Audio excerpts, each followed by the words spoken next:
Hello friends, आप सभी का फिर से एक बार बहुत-बहुत स्वागत है हमारे चैनल दिशराज ऑनलाइन गुरुकुल में। तो जैसा कि आप सभी जानते होंगे कि हमारा यूपी टेट 2023 के एग्ज़ाम के लिए प्रहार बैच लॉन्च हो चुका है, जिसका मुख्य उद्देश्य क्या है, अब की बार यूपी टेट पर सीधा प्रहार करना। इस बैच में हम ऑलरेडी सीटीपी, हिंदी, मैथमेटिक्स और ईवीएस की सीरीज़ ऑलरेडी लॉन्च कर चुके हैं और आगे आने वाले समय में आपको इंग्लिश की सीरीज़ और जो हमारा जूनियर लेवल का एग्ज़ाम होता है, उसकी सारी सीरीज़ आपको धीरे-धीरे करके मिलने लग जाएँगी, सभी क्लासेस मिलने लग जाएँगी। इस बैच में हम सारे ही टॉपिक अच्छे से करा रहे हैं, चाहे कोई टॉपिक 1 नंबर का आए, चाहे 5 नंबर का आए, हम तो अच्छे से करा कर रहेंगे और आपको भी अच्छे से करना होगा। तो आपको बता दें, जो हिंदी का एग्ज़ाम है यूपी टेट का और सीटेट की भी बात कर लेते हैं, तो दोनों में ही 30-30 मार्क्स का आता है, चाहे तो आप प्राइमरी लेवल का एग्ज़ाम देंगे, चाहे तो जूनियर लेवल का एग्ज़ाम देंगे। जो आज का हमारा टॉपिक है वो सारे ही टीचिंग एग्जाम यूपी टेट के लिए ही नहीं, वो C TET, DSSB, KVS, REET, जितने भी आप टीचिंग एग्जाम्स देते हैं उसके लिए बहुत महत्वपूर्ण है। समाज टॉपिक है हमारा, आपको पता ही होगा, जिसमें हम आज उसके क्वेश्चंस, बहुत ही महत्वपूर्ण क्वेश्चंस करेंगे। और ये क्वेश्चंस जो होंगे, आप चाहे प्राइमरी लेवल के एग्जाम्स देंगे या जूनियर लेवल के एग्जाम्स देंगे, दोनों में ही बहुत ही ज़्यादा महत्व रखेंगे अपना। और आपको बता दें, इस वीडियो से पहले हम ऑलरेडी समाज के एक वीडियो बना चुके हैं, जिसमें आपको पूरे के पूरे समाज अच्छे से हम कवर करा चुके हैं, सब कुछ बता चुके हैं, एक्सप्लेन कर चुके हैं। अगर आप नए हैं और अगर आपने वो वीडियो नहीं देखा है, तो उसका लिंक हमने फर्स्ट कमेंट में पिन कर दिया है।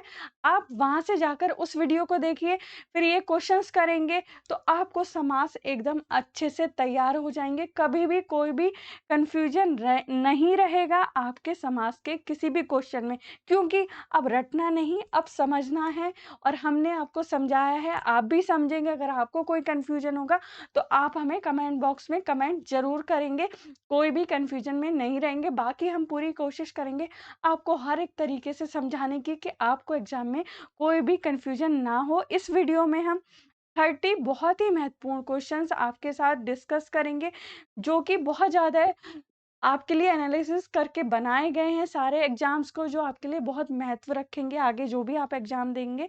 चलिए पढ़ना स्टार्ट करते हैं और यूपी टेट पर सीधे प्रहार की तैयारी करते हैं, क्योंकि हमारी मेहनत, हमारी पढ़ाई ही हमें सफलता प्रदान करती है।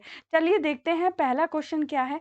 देखिए, ऐसा क्वेश्चन भी आता है, क्योंकि हमने बोला कि हमने एनालिसिस करके क्वेश्चंस बनाए हैं, तो हर तरीके के क्वेश्चंस इस वीडियो में रखे गए हैं। देखिए, 2 अथवा 2 से अधिक शब्दों से मिलकर बने हुए सार्थक शब्द को क्या कहते हैं? संधि, समास, अव्यय, छंद। क्या बोलते हैं? समास बोलते हैं। आप सब जानते होंगे इसको, कि 2 से अधिक शब्दों से मिलकर बने हुए सार्थक शब्द को क्या कहा जाता है? समास कहा जाता है। आगे देखते हैं नेक्स्ट क्वेश्चन क्या है? हाँ, आपको बोलना चाहेंगे कि अगर आपको हमारे स्टडी मटेरियल्स चाहिए या फिर महत्वपूर्ण क्वेश्चंस की सीरीज़ चाहिए, तो आप हमारे टेलीग्राम चैनल को जॉइन कर सकते हैं। और हाँ, अगर आप टेलीग्राम का ऐप नहीं यूज़ करते हैं, तो फर्स्ट कमेंट में हमने व्हाट्सएप ग्रुप का लिंक भी वहाँ पर पिन कर दिया है। आप चाहे तो हमारा व्हाट्सएप ग्रुप जॉइन कर सकते हैं और वहीं पर आपको ये लिंक भी पिन कर दिया गया है। आप चाहे तो कोई सी भी चीज़ जॉइन कर सकते हैं, जो भी आपको लगे। आगे चलते हैं, क्या है? जिस समासिक पद में प्रथम पद अव्यय हो और जिसके परिणाम स्वरूप पूर्ण पद अव्यय बन जाता है, तो उसमें कौन सा समास होता है? अव्यय भाव समास होता है। ठीक है, ये चीज हमने पहले वीडियो में समझाई है, तो आप अगर वहां जाकर देखेंगे तो आपको और ज्यादा अच्छे से एक्सप्लेन होगा। ये हमारा क्वेश्चंस वाला वीडियो है, तो इसमें हम परिभाषाएं तो नहीं डिस्कस कर पाएँगे, तो इसीलिए आपको बोल रहे हैं वो वीडियो देखेंगे और ये वीडियो देखेंगे, तब आपका समास का कभी भी कोई भी कन्फ्यूजन नहीं रहेगा। आगे चलते हैं, क्या है नेक्स्ट क्वेश्चन? 1 मिनट। हाँ, ये बहुत ही महत्वपूर्ण क्वेश्चन है। निम्नलिखित शब्दों में नर तत्पुरुष समास कौन-सा है? तो नर तत्पुरुष समास जो है, तत्पुरुष समास का ही एक प्रकार होता है। ये हमने पहले नहीं बताया था, इसमें आप समझ लीजिए। तो क्या है ऑप्शन? रोग मुक्त, राजपुरुष, अभाव या पुत्राहित। तो इसका आंसर क्या है? इसका आंसर है अभाव। तो इसका आंसर अभाव क्यों है? तो इसके लिए पहले आपको नर पुरुष देख लेते हैं क्या होता है नर तत्पुरुष समास। जिस समास में पहला पद निषेधात्मक हो, उसे नर तत्पुरुष समास कहा जाता है। इसमें नहीं का बोध होता है हमेशा। तो ना भाव, अभाव का मतलब क्या होता है? भाव ना होना। ठीक है, इसकी एक और पहचान होती है, इसमें अन, न, ना, गैर आदि शब्द लगे होते हैं, जैसे अधर्म, अनिष्ट, अनावश्यक, नापसंद, गैर वाजिब। तो इस तरीके के इसमें वर्ड होते हैं नज समास के अंदर। ठीक है, तो इसको आप समझ लीजिए अच्छे तरीके से। तो नज समास आपको कभी अगर बाई चांस कोई क्वेश्चन आ जाता है, वैसे तो बहुत कम क्वेश्चन देखने के लिए मिलते हैं, तो फिर भी आपको आना चाहिए कि अभी कोई क्वेश्चन आ ही जाए। अब देखते हैं द्विगु समास का उदाहरण क्या है। द्विगु समास होता क्या है आपको पता होगा, जिसमें पहला पद संख्यावाचक होता है। तो देखते हैं किसमें पहला पद संख्यावाचक है, राजा रानी, पीताम्बर, त्रिभुवन या भूदेव भूदेव। तो किसमें है आप बताइए पहला पद संख्यावाचक? तो त्रिभुवन में है, 3 भुवनों का समूह। तो इसमें क्या है हमारा द्विगु समास है, इस का उदाहरण तिरुभवन। ठीक है, आगे देखते हैं क्या है नेक्स्ट क्वेश्चन। समास का शाब्दिक अर्थ क्या होता है? तो समास का शाब्दिक अर्थ आप बताइए, साथ के साथ अपने मन में भी क्वेश्चंस के आंसर देते चलिए। संक्षेप, विस्तार, विग्रह या विच्छेद। तो संक्षेप होता है समास का शाब्दिक अर्थ। पहले भी ये क्वेश्चन एग्जाम में पूछा गया है। आगे देखते हैं क्या है नेक्स्ट क्वेश्चन। एक मिनट। हाँ, शताब्दी शब्द में समास होता है। तो शताब्दी शब्द में कौन सा समास होता है? अभी हमने एक सेकंड पहले बताया। जिस समास में पहला पद संख्यावाचक होता है, वो क्या होता है? द्विगु समास होता है। तो शताब्दी शब्द में समास कौन सा है? द्विगु समास है। तो आगे चलते हैं क्या है नेक्स्ट क्वेश्चन। हाँ, अगर वीडियो अच्छा लग रहा हो तो अभी से लाइक कर दीजिए। जो भी आपके फ्रेंड्स टीचिंग एग्जाम से जुड़े हुए हों, तैयारी कर रहे हों, उनके साथ वीडियोज को शेयर कीजिए। और चैनल पर नए हैं और चैनल को सब्सक्राइब नहीं किया है तो अभी सब्सक्राइब कीजिए। चलिए आगे बढ़ते हैं क्या है नेक्स्ट क्वेश्चन। अव्यय भाव समास का उदाहरण क्या है? तो अव्यय भाव समास होता क्या है? जिसमें पहला पद अव्यय होता है, ठीक है, और या फिर पूर्व पद उसमें क्या होता है? प्रधान होता है। तो लव कुश इसमें तो दोनों पद ही हमारे प्रमुख हैं, ठीक है। त्रिभुवन ये हमारा क्या है? ये हमारा संख्यावाचक है। छत्रधारी, जो छत्र धारण करने वाला राजा होता है, गौरवशाली राजा होता है, उसको छत्रधारी कहा जाता है। तो इसमें सीधे-सीधे दिख रहा है भरपेट जो है अव्ययभाव समास का उदाहरण है। पहले हमने ये समझाया भी था जब हमने इसका एक्सप्लेनेशन किया था कि अव्ययभाव समास क्या होता है, उसमें ये एग्जाम्पल भी था जिसमें पहला पद अव्यय होता है, प्रधान होता है, जिसकी वजह से पूरा जो क्या पद होता है उसका जो मीनिंग है वो चेंज हो जाता है। तो ये क्या है? भरपेट हमारा अव्ययभाव समास होता है। आगे देखते हैं। स्वर्ण घट का समास विग्रह क्या है? तो समास विग्रह के भी क्वेश्चन आते हैं। तो देखते हैं स्वर्ण में घट, घट में स्वर्ण, स्वर्ण का घट या घट के लिए स्वर्ण। तो सीधे सीधे आंसर पता ही चल रहा है देखकर, स्वर्ण का घट। ठीक है, आगे देखते हैं क्या है नेक्स्ट क्वेश्चन। शाखा मृग शब्द में समास है। शाखा मृग शब्द में कौन सा समास है आपको बताना है। कर्मधारय, तत्पुरुष, बहुव्रीहि या द्वंद्व समास। क्या है ये? क्या है ये? बंदर का पर्यायवाची होता है। शाखा मृग शब्द का मतलब है वृक्षों पर रहने वाला एक चंचल स्तनपायी चौपाया, यानी कि बंदर। तो इसमें क्या होगा? हमारा बहुब्रीहि समास होगा। ठीक है, शेयर कीजिए और चैनल को सब्सक्राइब कीजिए अगर आपने सब्सक्राइब नहीं किया है। रेलवे गाड़ी शब्द का सही समास विग्रह क्या है? रेलवे और गाड़ी, पटरी पर चलने वाली गाड़ी, रेलवे से चलने वाली गाड़ी या रेलवे पर चलने वाली गाड़ी। तो क्या है? रेलवे पर चलने वाली गाड़ी जो होती है उसको रेलवे गाड़ी बोलते हैं या रेलगाड़ी बोलते हैं। आगे देखते हैं क्या है नेक्स्ट क्वेश्चन।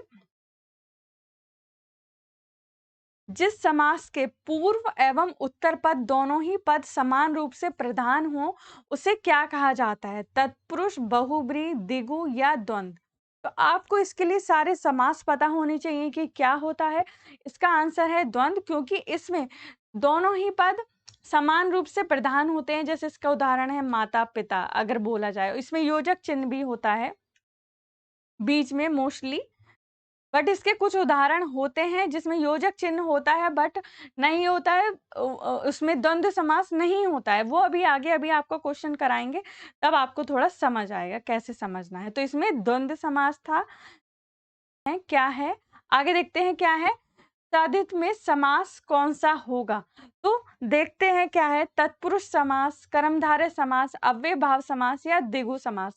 तो द्विगु समास तो होगा नहीं इसमें, ठीक है। तो सदित का पहले अर्थ देखते हैं क्या होता है। तो सदित का अर्थ होता है सत्य की ओर। तो सत्य की ओर, तो जिसमें कारक चिन्हों का लोप होता है वो जो समास होते हैं वो हमारे सारे के सारे तत्पुरुष समास होते हैं। तो इसमें हमारा कौन सा तत्पुरुष समास है वो आपको देखकर बताना होगा। उसके लिए आपको क्या करना होगा, पहले जो हमने वीडियो बनाया है उसको अगर आप देख लेंगे तो आपको ये बिल्कुल पता चल जाएगा कि इसमें तत्पुरुष समास क्यों है, क्योंकि उसमें हमने बहुत ही अच्छे तरीके से बताया है कि आप उसको कैसे याद रखें, कैसे पता चले, ठीक है। तो इसमें कारक चिन्हों का लोप होता है, तो कारक चिन्हों को उस वीडियो में बताया गया है क्या होते हैं। वैसे अभी आपको बता दें, कर्ता ने, कर्म को, करण से सहायता या द्वारा संप्रदान के लिए, अपादान से अलग होने, ये सारे कारक चिन्ह वाले होते हैं। वो आप वहां जाके देखिए, थोड़ा सा आपको पूरा का पूरा कंफ्यूजन दूर हो जाएगा। आगे देखते हैं, नेक्स्ट क्वेश्चन क्या है हमारा, निर्विवाद में कौन सा समास है। तो निर्विवाद में हमारा कौन सा समास है आप बताइए। तत्पुरुष समास, कर्मधारय समास, बहुव्रीहि समास या फिर अव्ययभाव समास। तो बिल्कुल समझ आ रहा है देख के। इस निर्विवाद का पहले अर्थ देख लेते हैं क्या है। निर्विवाद मतलब बिना विवाद के, ठीक है। तो इसमें आपको निरुपसर्ग का उपयोग किया गया है पहले, जो कि हमारा क्या है, एक क्या है, अव्यय शब्द है। अव्यय शब्द क्या होते हैं वो भी हमने बताया है आपको पहले। अगर आपने पहले देखा होगा तो आपको तो ये क्वेश्चंस बहुत इजी लग रहे होंगे और समझ में भी आ रहे होंगे। तो इसका क्या उदाहरण है हमारा, सॉरी इसका क्या आंसर है हमारा, अव्ययभाव समास। आगे देखते हैं क्या है नेक्स्ट क्वेश्चन, अकाल पीड़ित में समास होगा। तो अकाल पीड़ित में कौन सा समास होगा, बिल्कुल आपको देखकर पता चल रहा होगा। अकाल पीड़ित मतलब अकाल से पीड़ित। तो अकाल से पीड़ित, तो इसमें कारक चिन्ह का लोप आ गया बिल्कुल, तो देख के ही पता चल गया तत्पुरुष समास है इसमें। तो इसमें जिन्होंने भी पहला वीडियो देखा है उनको बिल्कुल बहुत अच्छी तरीके से समझ आ रहा है तत्पुरुष समास क्यों है, कर्मधारय, बहुब्रीहि और द्वंद्व समास क्यों नहीं है। आगे देखते हैं, कठपुतली में कौन सा समास है। तो कठपुतली का मीनिंग क्या होता है, काठ की पुतली, ठीक है। तो इसमें भी हमारा ठीक है, तो इसमें हमारा संबंध तत्पुरुष है, क्योंकि संबंध तत्पुरुष में का, के, की, रा, रे, री, ना, ने, नी ये आता है। तो काठ की पुतली, तो इसमें की कारक चिन्ह का लोप है, इसीलिए इसमें संबंध तत्पुरुष है। तो ये क्वेश्चन बहुत ज्यादा महत्वपूर्ण है। अगर आपने ये सारे क्वेश्चंस कर लिए तो आपको बिल्कुल समझ आ जाएगा, रटना कुछ नहीं है, सारी चीजें समझनी है और थोड़ा सा ज्यादा ही आपको समझना है। अगर ये वीडियो आप पहली बार देख रहे हैं तो पहला वीडियो आपको थोड़ा देखना पड़ेगा, तब आपको बिल्कुल कोई भी चीज कभी रटने की जरूरत नहीं पड़ेगी, क्योंकि हमें क्या करना है, रटना नहीं, समझना है और अपनी पढ़ाई को एकदम अच्छे से करना है कि कभी हमें कोई कंफ्यूजन ना रहे। तो देखते हैं नेक्स्ट क्वेश्चन क्या है हमारा, शोकाकुल में समास है। तो देखकर ही पता चल गया शोकाकुल का अर्थ क्या होता है, शोक से आकुल। तो इनका आपको विग्रह करना भी आना थोड़ा जरूरी है। तो मोस्टली आपको आते होंगे समास के विग्रह करना, तो वर्ड्स के मीनिंग, बट आप एक बार पढ़ लेंगे इन सबको तो और ज्यादा आने लगेंगे। तो इसमें कारक चिन्ह का लोप आ रहा है, शोक से आकुल, तो इसमें तत्पुरुष समास है। बट कौन सा तत्पुरुष है वो आपको बताना है देखकर, पढ़कर, और हमें कमेंट बॉक्स में कमेंट करना है। कर्मधारय, बहुब्रीहि और अव्यय भाव इसमें समास हो नहीं सकता है, क्योंकि अव्यय भाव में क्या होता है, पहला पद अव्यय होता है, बहुब्रीहि में कोई तीसरा पद की तरफ इशारा किया जाता है, ठीक है। कर्मधारय तो अलग ही होता है समास, आप सब जानते होंगे कर्मधारय क्या होता है, जिसमें समस्त पद का उत्तर पद प्रधान होता है, वो क्या होता है, हमारा कर्मधारय समास होता है, जिसमें है, जो, के समान का भाव आता है, वो हमारा कर्मधारय समास होता है। और हम आपको क्यों कहते हैं कोई भी चीज करने के लिए, क्योंकि हम चाहते हैं कि आप भी थोड़ा सा अपनी पढ़ाई के लिए सचेत रहें, और कुछ एक दो चीजें आप सर्च करेंगे तो दो चार चीजें आपको और पढ़ने के लिए मिलेंगी और आपकी नॉलेज और ज्यादा बढ़ेगी, ठीक है। आगे देखते हैं क्या है नेक्स्ट क्वेश्चन, गौशाला में कौन सा समास है, बिल्कुल समझ आ रहा होगा कौन सा है, तत्पुरुष, कर्मधारय, द्विगु, द्वंद्व। देखिए द्वंद्व में दोनों पद प्रधान होते हैं, द्विगु में संख्यावाचक होता है, कर्मधारय समास में क्या होता है, समस्त पद का उत्तर पद प्रधान होता है, जिसमें विग्रह करने पर है, जो के समान वर्ड आते हैं, ठीक है? तो कर्मधारय समास ये होता है। तत्पुरुष समास में कारक चिन्ह का लोप होता है। तो गौशाला में क्या होता है? गौशाला का अर्थ क्या होता है? गाय के लिए शाला यानी गाय के लिए रहने का स्थान जो होता है, वो गौशाला बोला जाता है उनको। तो इसमें क्या है? हमारा तत्पुरुष समास होता है गौशाला में। ठीक है?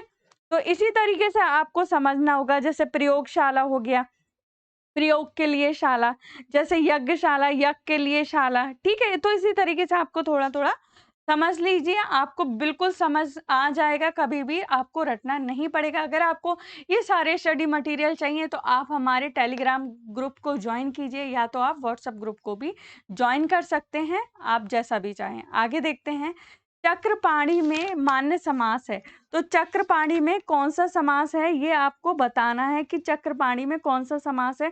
देखते हैं कौन-सा समास है। कर्मधारय, तत्पुरुष, अव्ययभाव या बहुब्रीहि।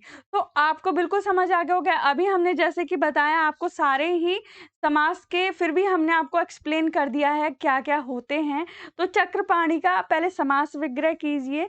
चक्र हो पाणी में जिसके, यानी कि चक्र हो हाथ में जिसके, वो कौन है? विष्णु जी हैं।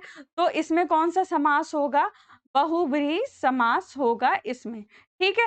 तो आपको पता होगा बहुब्रीहि समास होता क्या है, अगर आपने पढ़ा होगा, तो बहुब्रीहि समास में जिस समस्त पद में कोई पद प्रधान नहीं होता, दोनों पद मिलकर किसी तीसरे पद की ओर संकेत करते हैं, तो बहुब्रीहि समास होता है। तो चक्रपाणी किनको बोला जाता है? हम आपको जैसा बताया हमने अभी विष्णु जी को बोला जाता है। तो इसमें हमेशा ऐसे तीसरे, जो किसी इंसान या किसी भी चीज़ की तरफ इशारा किया जाता है, उसका अर्थ कोई तीसरा निकलता है, ऐसे आपको समझना है। पर आपको यहाँ पे बताते बहुब्रीहि और कर्मधारय को बहुत अच्छे से समझने की ज़रूरत है, क्वेश्चंस करने की ज़रूरत है, और आपको करा रहे हैं, करा भी दिया है, बट आपको समझना है। और कोई भी कन्फ्यूजन है तो कमेंट बॉक्स में कमेंट करना है।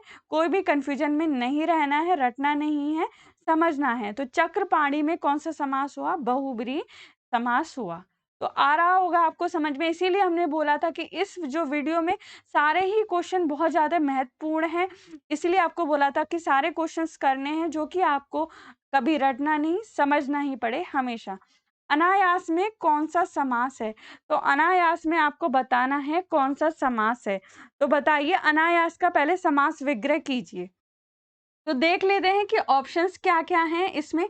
द्विगु समास, नञ् समास, द्वंद्व समास, अव्ययभाव समास। तो देख लीजिए, द्विगु समास आपको बताया गया था कि उसमें पहला पद संख्यावाचक होता है, ठीक है? द्वंद्व समास में दोनों ही समास हमारे प्रधान होते हैं, और अव्ययभाव में पहला पद अव्यय होता है। और नञ् समास क्या होता है? जिस समास के पूर्व पद में निषेध सूचक यानी कि नकारात्मक शब्द होते हैं, आ, अन, ना, ना, गैर आदि शब्द। तो इस तरीके के जो शब्द होते हैं, वो हमारे नञ् समास के उदाहरण होते हैं। तो इसका आंसर क्या है? नञ् समास है। नञ् समास से क्वेश्चंस बहुत कम पूछा गया है, बट हाँ, बिल्कुल आपको आना चाहिए। अगर कभी पूछा गया है तो ये तो आसार बनते ही हैं, ये तो संभावना है कि आ सकता है। ठीक है? तो आप सारे करते जा रहे हैं तो आपको समझ भी आ रहा होगा, ऐसी बात नहीं है। बट हाँ, अगर कुछ कन्फ्यूजन है तो ज़रूर बताइएगा। विद्यार्थी में कौन-सा समास है? यानी कि विद्यार्थी का पहले समास विग्रह करिए। कोई भी शब्द है उसका समास विग्रह करिए। सारे समास के जो परिभाषाएँ या फिर उनके मतलब हैं, उनको दिमाग में रखिए, तब टिक करिए आंसर्स को। और पहले कुछ बातें बताई गई थी, उनको भी दिमाग में रखना है, जब पहले वीडियो में बताई गई थी सारी बातें। तो बिल्कुल आपके कभी भी समास के क्वेश्चंस जो है रहेंगे नहीं। इसीलिए हमने आपको बोला था पहले कि समास का अब कोई क्वेश्चन नहीं रहेगा। ठीक है? तो विद्यार्थी का समास विग्रह करिए पहले। विद्या के लिए अर्थी यानी कि विद्या का इच्छुक। ठीक है? अब देखिए, इसमें तत्पुरुष समास, कर्मधारय, बहुब्रीहि, द्वंद्व। तो नीचे से देखते हैं, द्वंद्व समास आपको पता है दोनों पद प्रधान, तो इसमें नहीं है। बहुब्रीहि समास में कोई तीसरे की तरफ आपका इसका मीनिंग होता है। कर्मधारय समास में आपको बता दिया पहले ही क्या होता है, जो, के समान इसमें इसका मीनिंग आता है। ठीक है? और तत्पुरुष समास में कारक चिन्ह का लोप होता है। तो इसमें कारक चिन्ह का लोप आ रहा है आपको। विद्या के लिए अर्थी यानी कि विद्या का इच्छुक। ठीक? तो विद्यार्थी से देखेंगे तो विद्या के लिए अर्थी यानी कि तत्पुरुष समास। तो आपको इसमें भी हमें बताना होगा कि कौन-सा तत्पुरुष समास है इसमें।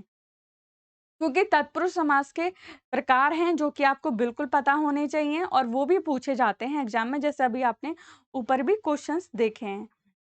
चलिए आगे बढ़ते हैं, क्या है नेक्स्ट क्वेश्चन। चंद्रशेखर शब्द में समास है, तो चंद्रशेखर का समास विग्रह कर लीजिए, तभी आपको समझ आएगा कि चंद्रशेखर में कौन सा समास है। तो बताइए चंद्रशेखर का क्या समास विग्रह होगा।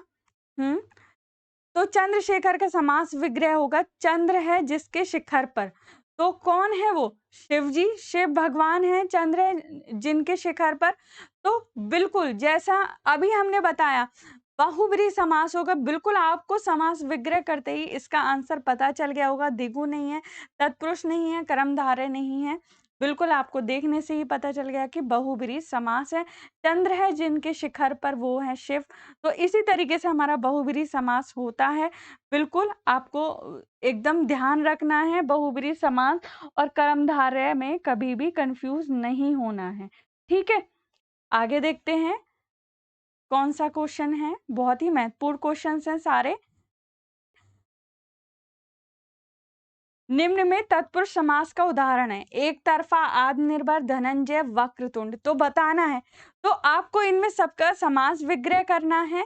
तो आपको समझ आएगा कि इसमें तत्पुरुष समास का उदाहरण क्या है। तो आप कर लीजिए मन में। तो इसमें सीधे सीधे आपको दिख रहा है, बिल्कुल कंफ्यूज होने की जरूरत नहीं है। आत्मनिर्भर है, आत्मा पर निर्भर, जो कि अपने ऊपर निर्भर है, यानी कि आत्मा पर निर्भर। तो उसमें तत्पुरुष समास है। इसमें क्या है, इसमें हमें क्या आता है, कारक चिन्ह का लोप आता है। बाकी और किसी भी शब्द में आपको कारक चिन्ह का लोप नहीं आ रहा होगा। तो आपको समझ जाना चाहिए कि इसमें तत्पुरुष समास का उदाहरण क्या है। ठीक है, आगे देखते हैं क्या है नेक्स्ट क्वेश्चन। पीतांबर शब्द में कौन सा समास है? तो पीतांबर शब्द, पीतांबर का हमने पहले ही आपको समझाया था उस दिन, ठीक है, जब हमने करवाया था। तो तत्पुरुष, द्वंद्व, बहुब्रीहि या फिर द्विगु समास। पीत है अंबर जिसका, यानी कि श्री कृष्ण की बात हो रही है, बहुब्रीहि समास है। तो आपको यहाँ पर बिल्कुल पता चल गया, तत्पुरुष नहीं है, द्वंद्व नहीं है, द्विगु नहीं है। वो क्यों नहीं है अभी आपको बिल्कुल पता चल गया होगा, क्योंकि अभी पहले ही आपको सब कुछ बताया गया है। ठीक है, तो पीतांबर में आपका बहुब्रीहि समास है। तो बट आपको ये ध्यान रखना है, अगर बहुब्रीहि समास का ऑप्शन नहीं होता तो यहाँ पे कर्मधारय का होता। ठीक है, तो आपको कर्मधारय समास पे टिक करना होता। अगर ये क्वेश्चन ऐसे आता, किसी वाक्य के अकॉर्डिंग आता कि आज मैंने पीतांबर खरीदा, यानी कि मैंने पीला वस्त्र खरीदा, क्योंकि पीतांबर का एक मीनिंग और होता है पीला वस्त्र। तो अगर, तो फिर आप वहां पे कर्मधारय लगाते, अगर कर्मधारय और बहुब्रीहि दोनों ही ऑप्शन में होता। अगर कोई भी ऐसा भी हो सकता है कि कोई आपका पैसेज होता, उसमें से आपको एक वाक्य दिया जाता, तो फिर उस वाक्य में आप देखते कि भाई इस वाक्य में पीतांबर शब्द को किस वे में यूज किया गया है, तब आप लगाते अगर कर्मधारय और बहुब्रीहि दोनों ही ऑप्शन दिए होते, है ना। हो सकता है कि उसी के अकॉर्डिंग दिया होता कि जो वो होता ही। ठीक, तो ये चीज आप समझ रहे होंगे कि क्या कहना चाह रहे हैं। ठीक, तो आगे देखते हैं। ऐसे ही कुछ क्वेश्चन अभी आगे हैं, थोड़ा समझिए इन क्वेश्चंस को, क्योंकि कभी कभी बहुत ज्यादा कंफ्यूजन क्रिएट हो जाता है। बाकी कंफ्यूज होने की कोई बात नहीं, अगर आप एक तरीके से समझ लेंगे सारे क्वेश्चंस, क्योंकि हमारा मोटिव ये है कि आपको एकदम रटवाना नहीं है, समझवाना है, समझाना है चीज को, जो आप आगे जाके जब भी क्वेश्चन आए, क्योंकि जितने भी टीचिंग एग्जाम्स होंगे उनमें क्वेश्चंस के जो लेवल होंगे वो अलग अलग तरीके के होते जाते हैं। बाकी हमारा तो यही मोटिव है कि आप यूपी टेट ही नहीं, जितने भी एग्जाम्स हों आगे जाकर, आप सब पे सीधा प्रहार करके आए और अपना शिक्षक बनने का सपना पूरा करें। ठीक है, वीडियो अच्छा लग रहा हो तो अभी लाइक कर दीजिए, शेयर कर दीजिए और चैनल को सब्सक्राइब कर दीजिए। ठीक है, आगे देखते हैं। लंबोदर उदाहरण है, तो लंबोदर का मीनिंग क्या होता है आप बताइए, समास विग्रह कीजिए। लंबा है उदर जिसका, यानी कि श्री गणेश की बात हो रही है। लंबोदर मतलब बहुव्रीहि समास है, इनका आंसर श्री गणेश, यानी कि बहुव्रीहि समास में तीसरे पद की तरफ हमारा क्या किया जाता है, इशारा किया जाता है। तो अब आप कहेंगे कि भाई पहले आपने वीडियो में बताया था कि कर्मधारय भी होता है, लंबोदर का जो समास होता है कर्मधारय भी होता है और बहुव्रीहि भी होता है। तो अब आपने ये क्यों कह दिया इसमें देख के बहुव्रीहि समास होगा, कर्मधारय क्यों नहीं बोला? ठीक है? आप इस चीज़ को थोड़ा-सा समझ लीजिए, क्योंकि लंबोदर का मीनिंग होता है मोटे पेट वाला भी होता है। अगर मोटे पेट वाले के संदर्भ में ये यूज़ किया जाएगा तो वहाँ पे कर्मधारय समास होगा। लंबा है उधर जिसका अर्थ है श्री गणेश, तो वहाँ पर बहुब्रीहि समास होगा। ठीक है? तो अगर ये क्वेश्चन के अकॉर्डिंग अगर आपको कहीं कहीं से ये पैसेज में से दे दिया हो और वहाँ पे आपको वहाँ पे आपको क्या देखना है, उसका देखना है कि भाई इस पैसेज में किस वे में यूज़ किया गया है, तो वहाँ तो आप ऐसे करेंगे। एक ऑप्शन ये होगा कि बहुब्रीहि उसमें ऑप्शन में नहीं होगा, तो आपको कर्मधारय लगाना होगा। एक ऑप्शन होगा कि कर्मधारय नहीं होगा और बहुब्रीहि होगा, तो आपको बहुब्रीहि लगाना होगा। अब ये आ गया कि भई कर्मधारय भी है और बहुब्रीहि है। तो इस तरीके के क्वेश्चन्स में क्या करते हैं, उसमें आप बहुब्रीहि समास पर टिक करके आएँगे, क्योंकि आप प्रायोरिटी देखिए, आपको लंबोदर शब्द को पढ़ते ही किसकी तरफ इशारा हो रहा है? लंबोदर मतलब भगवान श्री गणेश, ठीक है? तो पहले कौन आया? भगवान श्री गणेश की बात हो रही है। तो आप थोड़ा-सा इन क्वेश्चन्स को इस तरीके से समझिए, बाकी आपको सेंटेंस के अकॉर्डिंग होगा, तब आपको लगाने में कोई दिक्कत नहीं है। अगर आपको कर्मधारय दिया तब भी आपको कोई दिक्कत नहीं है। बहुब्रीहि दिया खाली ऑप्शन में तब भी आपको कोई दिक्कत नहीं है। मेन दिक्कत कहाँ आती है कि आपको दोनों ही ऑप्शन दे दिए कि भाई जिनका दोनों ही इसका समास है या दोनों ही इसके आंसर हैं, तो वहाँ पे आपको ये चीज़ समझनी होगी, ठीक है? और ऐसे क्वेश्चंस अगर आप प्रीवियस ईयर के क्वेश्चंस में देखेंगे तो आए हुए हैं। जब आप ये कर लेंगे तो अब आपको बिल्कुल समझ आ गया कि भाई किसको प्रायोरिटी मुझे देनी है। अब ये मान लीजिए कि भगवान श्री गणेश बड़े हैं, वो पहले आए दुनिया में, ठीक है? तो इसीलिए लंबोदर जो है उनके लिए बोला गया है, इसमें ऐसे समझिए। अभी ऐसे ही कुछ क्वेश्चन्स हैं जो हम आपको करा रहे हैं, आगे देखते हैं क्या है। अगर वीडियो अच्छा लग रहा हो, अगर हमारे ऐसे ही स्टडी मटेरियल्स आपको चाहिए तो हमारे चैनल को जॉइन कीजिए। तो देखिए नेक्स्ट क्वेश्चन क्या है, देख लेते हैं अच्छे तरीके से। तो पंचवटी में कौन-सा समास है, आप बताइए पंचवटी में कौन-सा समास है? बिल्कुल देखकर ही पता चल रहा है। इसमें हमारा क्या है, पहला वर्ड क्या है, संख्यावाचक है, तो पंचवटी में कौन सा समास होगा, द्विगु समास होगा। आगे देखते हैं क्या है नेक्स्ट क्वेश्चन। जय पराजय में कौन सा समास है, तो जय पराजय में कौन सा समास है, द्वंद्व है, कर्मधारय है या द्विगु है या बहुब्रीहि है? तो द्विगु नहीं है, कर्मधारय भी नहीं है, बहुब्रीहि भी नहीं है, बिल्कुल आपको पढ़ते पढ़ते पता चल गया होगा। इसमें है हमारा द्वंद्व समास, जिसमें कि हमारे दोनों ही पद प्रधान हैं। आगे देखते हैं क्या है नेक्स्ट क्वेश्चन। अगर वीडियो अच्छा लग रहा है तो लाइक कीजिए, शेयर कीजिए और चैनल को सब्सक्राइब कीजिए। देखते हैं क्या है नेक्स्ट क्वेश्चन। पर्णकुटी शब्द में समास है, तो पर्णकुटी का मीनिंग क्या होता है, पत्तों से बनी कुटिया या पत्तों की कुटिया, ठीक है? तो आपको बिल्कुल समझ आ गया होगा कौन सा समास है, इसमें कारक चिन्ह का लोप है बिल्कुल, तो इसमें तत्पुरुष समास है, द्वंद्व नहीं है, कर्मधारय बहुब्रीहि। समास विग्रह करने से काफी कुछ जो प्रॉब्लम्स है, पहले समास पढ़िए सारे सारे, उनको दिमाग में रखिए, जो जो हमने बताया किस तरीके से करना कीजिए और फिर उनका समास विग्रह कीजिए। देखिए नेक्स्ट क्वेश्चन देख लेते हैं। धीरे-धीरे समस्त पद में कौन-सा समास है? तो इसमें कौन-सा समास है? इसमें हमारा क्या है? अब द्वंद्व समास पर मत टिक करिएगा। अव्ययभाव समास है, क्योंकि द्वंद्व में हमारे दोनों पद प्रधान होते हैं और धीरे-धीरे का मीनिंग क्या है? धीरे के बाद और धीरे, ठीक है? तो इस तरीके से समास विग्रह कीजिए, समास को दिमाग में रखिए बिल्कुल, तो आपका कभी भी गलत नहीं होगा। द्विगु बहुब्रीहि क्यों नहीं है, आप समझ गए होंगे। ठीक है, तो इसका आंसर क्या होगा? अव्ययभाव समास होगा। आगे देखते हैं, बहुत ही महत्वपूर्ण चीज़ है जो बताने जा रहे हैं, ध्यान से सुनिएगा। वीडियो अच्छा लग रहा है तो लाइक, शेयर, सब्सक्राइब कर दीजिएगा चैनल को। चतुर्भुज में कौन-सा समास है? तो चतुर्भुज का समास विग्रह कीजिए, 4 भुजाएँ हैं जिसकी, यानी कि विष्णु भगवान की बात की गई है, तो बहुब्रीहि समास इसमें होता है। ठीक है, तो चतुर्भुज में कभी जैसे कि इसमें संख्यावाचक दे दिया और कभी आपको ऑप्शन में दे दिया द्विगु और बहुब्रीहि दोनों ही दे दिया, तो आप प्रायोरिटी वाला रखिएगा। बहुब्रीहि समास कभी-कभी जो आयोग ने इसी तरीके से क्वेश्चन दिया है और दोनों का ही आंसर को ठीक मान लिया है, बाद में जब उसमें आपत्तियाँ दर्ज कराई गई हैं, क्योंकि देखिए बनाने वाले के ऊपर डिपेंड करता है कि वो किस चीज़ को वे में लेकर बना रहा है। अगर वो वाक्य दे रहा है कि आज मैंने चतुर्भुज की पूजा की, तब तो कोई बात नहीं, आप समझ जाएँगे कि ये विष्णु जी की बात कर रहे हैं, या फिर कोई पैराग्राफ में से आपको चतुर्भुज वर्ड निकाल के बोल रहे हैं कि इसमें कौन-सा समास होगा, तो आप उसके अकॉर्डिंग लगाएँगे, ठीक है? बट हाँ, कभी-कभी ये आयोग वाले हैं, ये इसी तरीके से क्वेश्चन को देते हैं। हमारा काम है आपको सारी पॉसिबिलिटीज़ बताना, तो आप थोड़ा प्रायोरिटी बेस करके लगाइएगा क्योंकि ये इसी तरीके से इनकी माइंडसेट रहता है। ठीक है? कि अगर दिगु और इस क्वेश्चन में सॉरी बहुब्रीहि होता तो वो बहुब्रीहि को मानते, बट हाँ, आपत्तियाँ ज़रूर जाती हैं, तो दोनों को ही वो मान लेते हैं। हमेशा से ऐसा हुआ है, जैसे एक बार आया था ये क्वेश्चन ऐसा, इसमें दिगु और बहुब्रीहि दोनों ही दिए हुए थे, तो थोड़ा-सा आप इन सब चीज़ों को ध्यान में रख के चलेंगे क्योंकि देखिए इसमें तो दिगु भी है, बहुब्रीहि भी है, तो बट वही प्रायोरिटी वाली बात को मानकर ये अपना आंसर बनाते हैं हमेशा। ठीक है? तो जैसे पहले क्वेश्चंस भी अभी हमने जो कराए थे, तो उसमें भी इसी तरीके से ये लोग मान लेते हैं, जिसमें 2 आंसर होते हैं मतलब 2 समास होते हैं, उनको दोनों को मान लिया जाता है मोस्टली, और कभी-कभी ना भी माने तो उसी हिसाब से आप प्रायोरिटी वाला माइंड में रखिएगा, ठीक है? आगे देखते हैं, वैसे ऐसा आने की बहुत कम संभावनाएँ होती हैं, बट ऐसा ना हो कि आपके ही एग्ज़ाम में आ जाए, भगवान ना करे ऐसे आए। बट हाँ, फिर भी हर एक पॉसिबिलिटी के लिए आपको तैयार होना है, एक-एक नंबर आपको मिलना है, क्योंकि एक ही नंबर जो होता है वो सफलता और असफलता दोनों का कारण बनता है। इसीलिए हमने इस वीडियो में आपको लिखा था, रटकर नहीं समझकर सारी चीज़ें आपको बताएँगे और आपको भी उनको अच्छे से करना होगा हमारे साथ मिलकर। आगे देखते हैं, नवरत्न शब्द में कौन-सा समास है?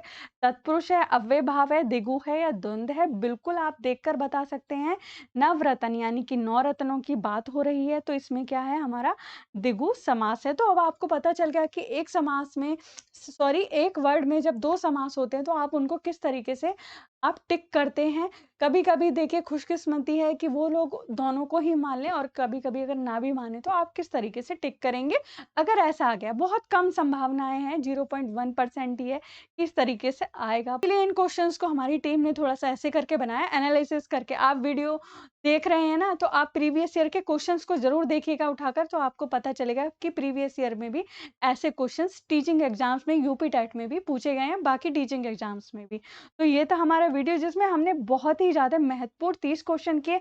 अब देखिए, पशुपति शब्द में कौन-सा समास है, वो आपको बताना है कौन-सा समास है, ठीक है? कि आपको क्या लगता है, आपको किस तरीके से आपको करना चाहिए? ये जो वीडियो है, आपको कैसा लगा? आप हमें कमेंट बॉक्स में कमेंट के माध्यम से बता सकते हैं, या फिर कोई कन्फ्यूज़न रहा हो, बाकी हमने जितनी भी पॉसिबिलिटीज़ रही हैं या किस तरीके से होता आया है एग्ज़ाम्स में, सारी चीज़ें आपको एनालिसिस करके बताने की कोशिश की है।